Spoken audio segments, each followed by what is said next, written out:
contestant na nagkamali sa It's Showtime, nagbigay ng pahayag tungkol sa panghuhusga sa kanya ng tao. Nagbigay ng pahayag ang gurong si Tony, na naging contestant sa It's Showtime, matapos mag-viral ang kanyang maling sagot sa tanong tungkol sa unang babaeng Pangulo ng Pilipinas. Sa segment ng Throwbox, noong ika-19 ng Setyembre, tinanong siya kung sino ang unang babaeng naluklok sa posisyon ng presidente sa bansa. Sumagot siya ng Gloria Macapagal Arroyo, subalit mali ito dahil ang tamang sagot ay si dating Pangulong Corazon, Cory Aquino. Agad itong umani ng reaksyon sa social media, lalo na't binanggit na may master's degree si Tony at nagde-doctorate pa siya sa kabila ng kanyang pagkakamali bilang isang guro na may 8 taong karanasan. Dahil sa pag-usbong ng kontrobersya, naglabas si Tony ng video message upang humingi ng tawad sa kanyang pagkakamali. Sa kanyang mensahe, inilahad niya ang kanyang saloobin hinggil sa labis na paghusga sa kanya dulot ng isang pagkakamali. Nakakalungkot lang kasi parang hinuhusgahan na ang buong pagkatao ko dahil sa isang pagkakamali,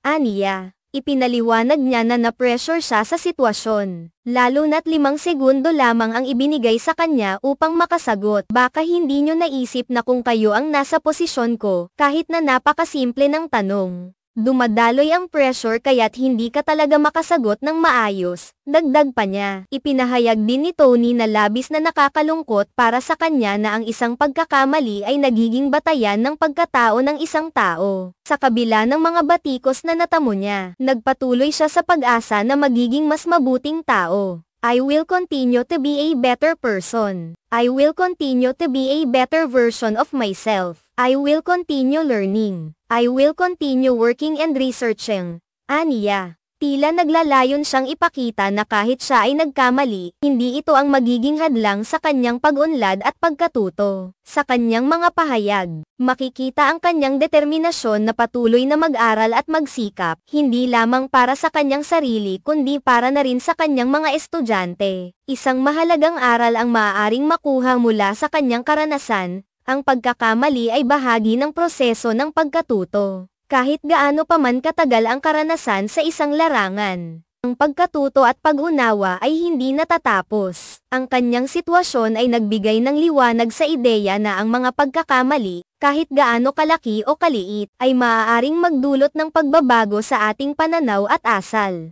Ang mga taga-subaybay ni Tony ay umaasang ang kanyang mga susunod na hakbang ay magiging patunay ng kanyang pag-unlad at pagkatuto mula sa karanasang ito. Sa kabila ng kanyang pagkakamali, ang kanyang mensahe ay nananatiling positibo, na nagbibigay ng inspirasyon sa mga tao na huwag matakot sa mga pagkakamali. Sa huli, si Tony ay nanatiling nakatuon sa kanyang mga layunin at pangarap na patuloy na magiging inspirasyon sa iba. Ang kanyang mensahe ay nagsisilbing paalala na sa kabila ng mga pagsubok, mahalaga pa rin ang pag-aaral at pag-unlad.